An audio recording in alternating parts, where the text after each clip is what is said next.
اعوذ باللہ من الشیطان الرجیم بسم اللہ الرحمن الرحیم۔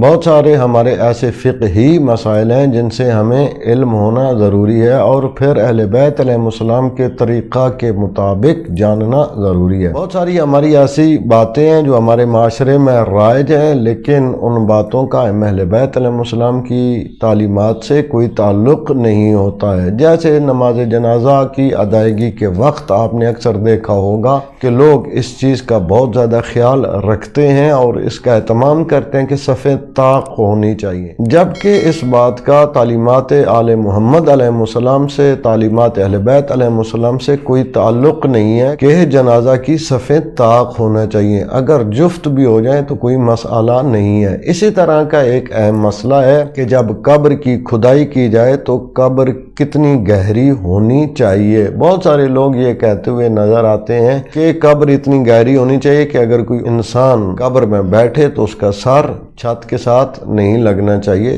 جہاں پہ قبر ختم ہوتی ہے وہ اتنی بلند ہونی چاہیے، جبکہ اہل بیت علیہ السلام کی تعلیمات میں اور اہل بیت علیہ السلام کے حدیث و روایات اور فرامین کی روشنی میں جو ہمیں نتیجہ ملتا ہے ان کے مطابق مستحب ہے کہ قبر اتنی گہری ہونی چاہیے کہ اگر کوئی انسان اس میں کھڑا ہو جائے تو وہ قبر انسان کے کندھوں کے برابر یا انسان کے سر کے برابر ہونا چاہیے۔ یہ وہ تعلیمات ہے جو اہل بیت علیہ السلام نے ہمیں بیان فرمائی ہیں، اور ہمیں چاہیے کہ ہم انہی تعلیمات کا خیال رکھیں اور معاشرے میں موجود باتوں کی طرف کان نہ دھریں،